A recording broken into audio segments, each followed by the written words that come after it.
नमस्ते भारत। मैं हूं कृष्णाकांत तिवारी। जब भी इस देश में दंगों या नरसंहार की बात होती है तो हमारे दिमाग में एक ही सवाल सबसे पहले आता है। 1984 एक प्रधानमंत्री की हत्या होती है और उसके बाद एक पूरी कौम को निशाना बनाया जाता है। हजारों सिखों का कत्लेआम होता है। इतिहास ने इसे दर्ज कर लिया, अदालतों ने इस पर फैसले भी सुनाए और आज भी इस पर फिल्में बनती है। लेकिन क्या आप जानते हैं कि 1984 से ठीक 36 साल पहले 1948 में भी कुछ ऐसा ही हुआ था। वही पैटर्न, वही बदले की आग, एक बड़ी हत्या और उसके बाद एक विशेष समुदाय का सफाया। फर्क सिर्फ इतना है कि 1984 का शोर पूरी दुनिया ने सुना, लेकिन 1948 की वो चीखें सरकारी फाइलों और सेकुलर इतिहास के पन्नों में कहीं दफन कर दी गई। लेकिन आज हम उस इतिहास को कुरेदेंगे। हम बात करेंगे 30 जनवरी 1948 के बाद की उन काली रातों की। हम बात करेंगे नाथूराम गोडसे की और उस सवाल की जो अक्सर दबी जुबान में पूछा जाता है, क्या वाकई गांधी जी के हत्या के बदले में महाराष्ट्र में 50,000 चितपावन ब्राह्मणों का कत्लेआम किया गया था? आज की वीडियो में उस खामोश इतिहास की पड़ताल करेंगे। तो दोस्तों, तारीख थी 30 जनवरी 1948। शाम का वक्त, दिल्ली का बिरला हाउस। 3 गोलियां चलती है और महात्मा गांधी जमीन पे गिर जाते हैं।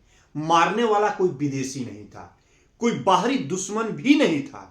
वो थे नाथूराम विनायक गोडसे। गोडसे ने क्यों गोली चलाई? उनके अपने तर्क थे, उनका अपना बयान था जो कोर्ट में दिया गया, जिसे दशकों तक भारत की जनता से छिपा कर रखा गया। उस पर हम किसी और दिन बात करेंगे। लेकिन आज हमारा मुद्दा गोडसे का कृत्य नहीं, बल्कि उस कृत्य का रिएक्शन है। जैसे ही रेडियो पे यह खबर फैली कि गांधी जी की हत्या करने वाला एक मराठी ब्राह्मण है और विशेष रूप से एक चितपावन ब्राह्मण है, तो मानो महाराष्ट्र के एक बड़े हिस्से में बारूद बिछा दिया गया। तो दोस्तों, आपको पता ही होगा कि गांधी जी अहिंसा के पुजारी थे, लेकिन उनकी मृत्यु की खबर आते ही उनके तथाकथित अनुयायियों ने अहिंसा को जैसे खूंटी पर टांग दिया। एक नैरेटिव सेट किया गया। यह सिर्फ एक व्यक्ति नाथूराम का अपराध नहीं माना गया था, इसे पूरी ब्राह्मण कौम का अपराध बना दिया गया और शुरू हुआ प्रतिशोध का एक खूनी खेल। सोचिए, अगर किसी अपराधी का जाति या धर्म देखकर पूरी भीड़ उस धर्म के निर्दोष लोगों के घर जलाने लगे, तो उसे आप क्या कहेंगे? न्याय या नरसंहार? 30 जनवरी की रात से ही महाराष्ट्र सुलग उठा था। पुणे, जो चितपावन ब्राह्मणों का गढ़ माना जाता था, वहां सबसे ज्यादा हिंसा भड़की। भीड़ के पास लिस्ट थी जिनके सरनेम गोडसे, आप्टे, जोशी, सावरकर, गाडगिल या कुलकर्णी थे। उनके घरों को चुन चुन कर निशाना बनाया गया। इतिहासकार और चश्मदीद बताते हैं कि भीड़ सुनियोजित थी। उनके हाथों में किरोसिन यानी मिट्टी का तेल के कनस्तर थे, मसाले थी। बड़े बड़े वाड़े जो पुराने पुणे के घर थे, जला दिए गए थे। वीर सावरकर, जो उस वक्त हिंदू राजनीति के केंद्र थे, उनके भाई वीर नारायण सावरकर की पत्थर मार मार कर हत्या कर दी गई। दादर में सावरकर सदन पर पथराव हुआ। यहां तक कि सिर्फ पुणे ही नहीं, सातारा, बेलगाम और कोल्हापुर में स्थिति और भयावह थी। कोल्हापुर में शाही परिवार का प्रभाव था, लेकिन भीड़ का उन्माद इतना ज्यादा था कि कई ब्राह्मण परिवारों को रातों रात अपनी पुश्तैनी घर छोड़कर भागना पड़ा। महिलाओं के साथ बदसलूकी की गई। बहुत सारी खबरें आई कि बच्चों को बेघर कर दिया गया था। कारखाने, प्रिंटिंग प्रेस, जो भी ब्राह्मणों के मालिकाना हक में था, उसे खाक कर दिया गया था। और यहां एक महत्वपूर्ण बात आप लोग नोट कीजिए, यह हिंसा सिर्फ गुस्सा नहीं थी। कई विश्लेषक मानते हैं कि यह एक मौका था। यह एक मौका था उस समय की राजनीति में ब्राह्मणों के वर्चस्व को खत्म करने का, आर्थिक रूप से उन्हें कमर तोड़ चोट पहुंचाने का। गांधी हत्या तो बस एक बहाना बन गया था। असली मकसद शायद एक विशेष वर्ग को हमेशा के लिए कुचलना था। अब आते हैं उस दावे पे जो आज सोशल मीडिया और दबी छुपी चर्चाओं में गूंजता है।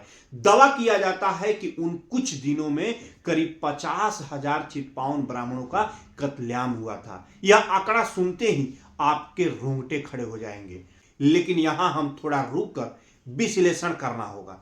क्या वाकई 50,000 लोग मारे गए थे? सरकारी आंकड़े क्या कहते हैं? सरकारी फाइलों में मरने वाले की संख्या न के बराबर दिखाई गई। उस समय के नेहरू सरकार ने या राज्य सरकारों ने इस हिंसा को कोई आधिकारिक डेटा उस तरह जारी ही नहीं किया गया जैसे किसी दंगे का आज तक किया जा रहा है। लेकिन अनऑफिशियल रिपोर्ट और उस समय के मराठी साहित्य और आत्मकथाओं को पढ़ें तो पता चलता है कि मरने वालों की संख्या हजारों में जरूर थी। कई परिवार हमेशा के लिए गायब हो गए। 50,000 का आंकड़ा हो सकता है कि अतिशयोक्ति हो सकता है, या फिर उन लोगों की संख्या हो सकती है जो विस्थापित हुए, जिनके घर जले या जो बर्बाद हुए। सवाल यह नहीं कि 50,000 मरे या 5,000। सवाल यह है कि अगर 500 भी मरे होते तो क्या वो इंसान नहीं थे? क्या उनका खून नहीं था? सबसे बड़ा सवाल यह है कि इस जातीय हिंसा को गांधी प्रेम का नाम देकर क्यों छिपाया गया? उस समय कोई सोशल मीडिया नहीं था, प्रेस पर सरकार का कड़ा नियंत्रण था, जो खबरें छपी वो बहुत सीमित थी। इसलिए आज तक हमारे पास इस नरसंहार की कोई कंक्रीट लिस्ट नहीं है। इसे इतिहास के फुटनोट में डाल दिया गया है। चलिए अब 1984 और 1948 के दोनों दंगों की हम बात करते हैं। 1984 में राजीव गांधी ने कहा था कि जब कोई बड़ा पेड़ गिरता है तो धरती हिलती है। 1948 में भी यही तर्क दिया गया। एक महात्मा की हत्या हुई है तो हिंसा को स्वाभाविक प्रक्रिया बताकर जायज ठहराया गया। 1984 में पुलिस गायब थी। 1948 में भी चश्मदीद बताते हैं कि पुलिस और प्रशासन ने कई जगहों पे आंखें मूंद ली थी। उन्हें ऊपर से आदेश थे या नहीं थे यह तो बहस का विषय है, लेकिन उनकी निष्क्रियता ने भीड़ का हौसला बढ़ाया। एक कम्युनिटी को टारगेट करना 1984 में हर सिख को दोषी माना गया। 1948 में हर चितपावन ब्राह्मण को गोडसे समझा गया। सोचिए, नाथूराम गोडसे ने जो किया उसकी सजा उन्हें मिली, उन्हें फांसी हुई, लेकिन सतारा के उस किसान ब्राह्मण की क्या गलती थी जिसका घर जला दिया गया? पुणे के उस क्लर्क की क्या गलती थी जिसे पीट पीट कर मार डाला गया हो? क्या यह कलेक्टिव पनिशमेंट थी? भारत के लोकतंत्र के माथे पे कलंक नहीं था तो और ये क्या था? इतिहास हमेशा जीतने वाले लिखते हैं। शायद इसीलिए हमें 1984 के बारे में तो बताया गया, क्योंकि बाद में राजनीति बदली, लेकिन 1948 का सच दबा रह गया, क्योंकि उस नैरेटिव को चुनौती देने वाला कोई आगे ही नहीं आया। आज इस वीडियो का मकसद किसी हिंसा को सही ठहराना नहीं है। गांधी जी की हत्या गलत थी, यह कानून ने भी माना, लेकिन एक हत्या का बदला हजारों निर्दोषों के खून से लेना, क्या यह सही था? मैं ये नहीं कहता कि 50,000 का आंकड़ा सच ही है।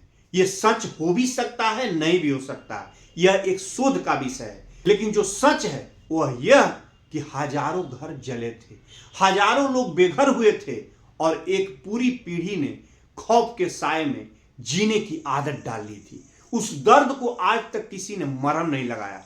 अब फैसला आपको करना है कि क्या हम इतिहास को आधा अधूरा पढ़ेंगे या उन पन्नों को भी खोलेंगे जो चिपका दिए गए। अगर आपको यह वीडियो इंफॉर्मेटिव लगा और आप चाहते हैं कि हम ऐसे ही दबे हुए ऐतिहासिक सच आपके सामने लाएं, तो इस वीडियो को शेयर करिए। कमेंट में अपनी राय जरूर दीजिएगा कि क्या 1948 के दंगे भी 1984 की तरह याद किए जाने चाहिए। यदि याद किए जाने चाहिए तो ऐसे ही वीडियो देखने के लिए आप हमारे चैनल को जरूर सब्सक्राइब कीजिएगा। यदि फेसबुक पर देख रहे हैं तो फॉलो कर लीजिएगा। मिलते हैं अगले वीडियो में, तब तक के लिए जय हिंद, वंदे मातरम, जय भारत।